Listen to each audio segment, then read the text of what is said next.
អូខ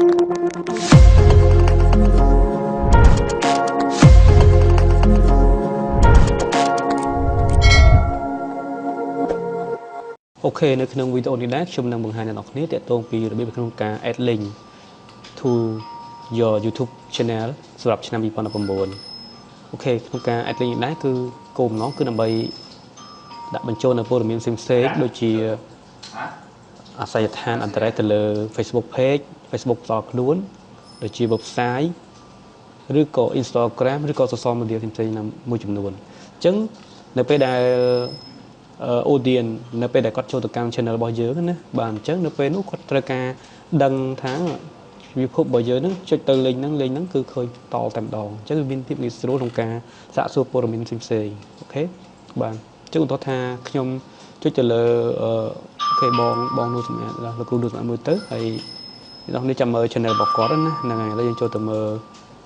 ល channel របស់គាត់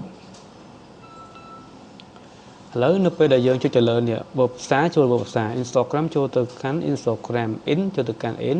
Facebook ចូលទៅកាន់ Facebook ហើយ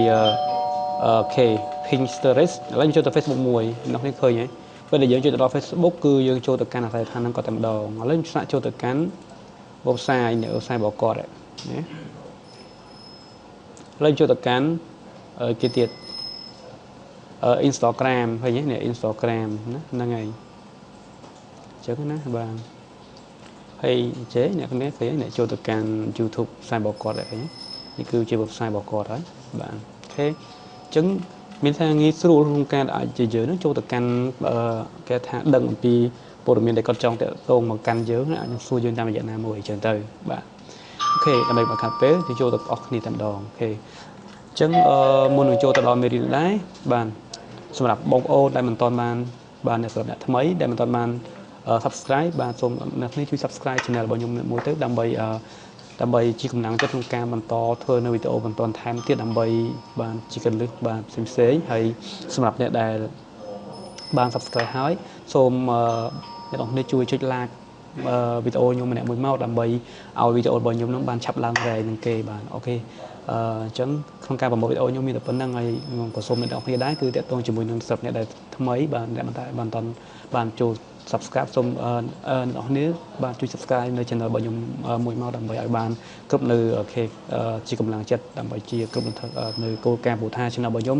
ទៅតែបានតែប្រហែល100ទេអត់ទាន់បានដល់បាទគ្រប់ទេបាទអូខេហើយសង្ឃឹមថាមានតែបងប្អូនហ្នឹងដើម្បីបាទជួយគ្នាទៅវិញទៅមកបាទអូខេឥឡូវយើងមកខាត់ពេលយើងចូលទៅកាន់ការបង្ហាញតាក់ទងជាមួយនឹងការ add នៅ link ទៅកាន់ YouTube channel របស់យើងតែម្ដងសម្រាប់ឆ្នាំ2019ណាបាទអូខេអញ្ចឹងជាដំបូងអ្នកនរគ្នាធ្វើការ sign in YouTube យើងចូលបើក YouTube របស់យើងមកហើយយើងធ្វើការចូលទៅកាន់នៅ YouTube channel របស់យើងអ្នកនរគ្នាចុចទៅលើ channel របស់យើងនេះមកបាទអញ្ចឹងចុចទៅលើ channel នេះមកហើយឥឡូវខ្ញុំចូលទៅកាន់ channel របស់ខ្ញុំក៏បានដែរនេះអ្នកគ្នាខ្ញុំមាន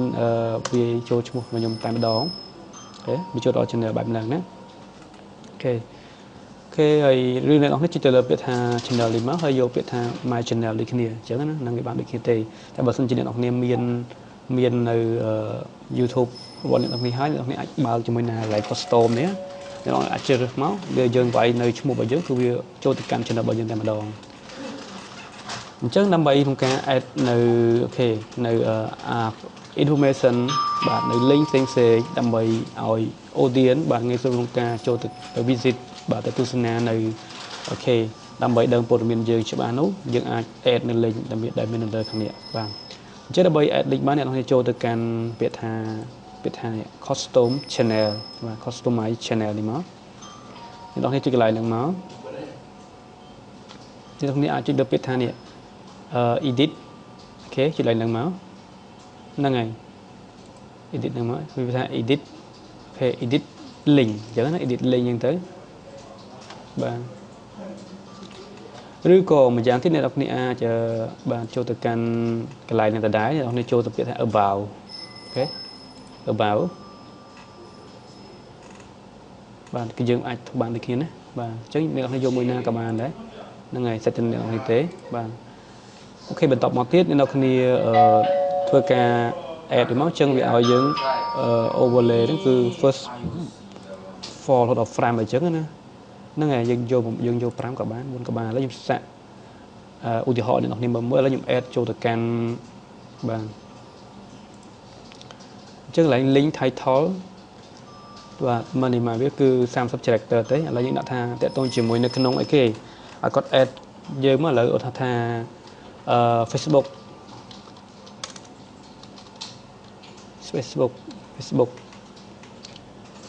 យ៉ាងណា Facebook អញ្ចឹងអាចឲ្យគាត់ចូលទៅកាន់ Facebook របស់យើងឥឡូវខ្ញុំចូលទៅកាន់ Facebook នេះ Facebook របស់ខ្ញុំអញ្ចឹងណា Facebook គាត់អាច add ចូលមកយើងដាក់នេះផាសចូលមកតោះយើង add មួយទៀត Facebook page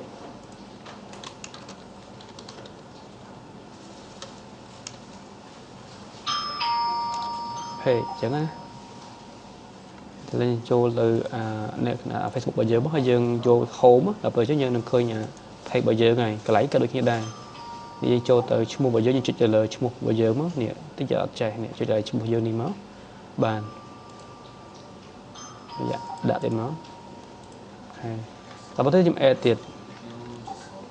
យើងមានអីគេដាក់ឡើងមកណាបើមាន website ទៅកាន់ល្អនេះ Instagram អញ្ចឹងខ្ញុំចូលទៅកាន់ Instagram មកយកឈ្មោះនៃតំណាងយើងចូលទៅ Instagram អញ្ចឹងហើយនេះចូលទៅ instagram.com មកហើយចូលទៅឈ្មោះយើងនេះដើម្បី click ទៅគឺឃើញឈ្មោះរបស់យើងតែម្ដងអញ្ចឹងណាហើយខ្ញុំ add ចូល Instagram ហើយដាក់ថា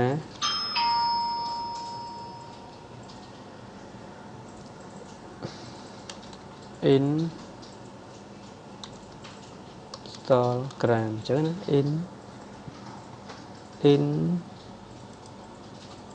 បាទស្អីលើមួយ Instagram អញ្ចឹងហើយ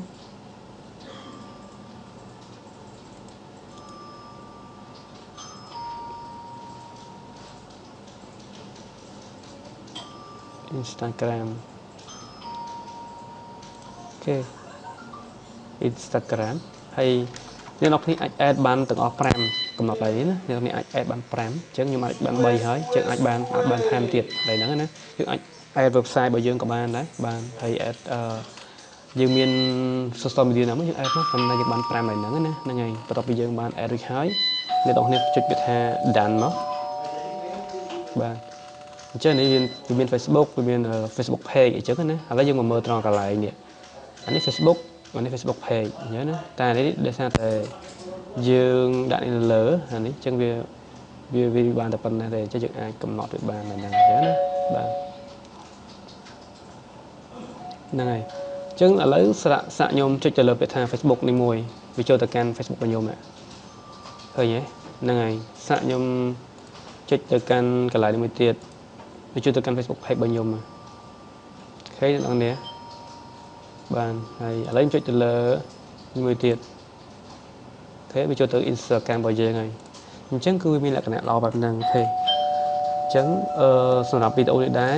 បានត្រូវបានបញ្ចប់តែប៉ុណ្្នឹងហើយអរគុណច្រើនសម្រាប់ការតាមដានទស្សនានៅវីដេអូមួយនេះអរគុណច្រើនហើយសូមបងប្អូនកុំភ្លេចបាទជួយចុច Subscribe អ្នកមុនមកបាទដើម្បីកុំឲ្យរំលងកកខាននៅវីដេអូបន្តទៀតហើយដាក់សញ្ញារូបកណ្ដឹងទៅគឺអត់រំលងទេបាទគឺនៅពេលដែលខ្ញុំផុសគឺវានឹង load notification ដើម្បីឲ្យអ្នកនរគ្នាមើលឃើញតែម្ដងខណៈពេលណាខ្ញុំបាទ Rofin សូមអរគុណសូមជម្រាបលា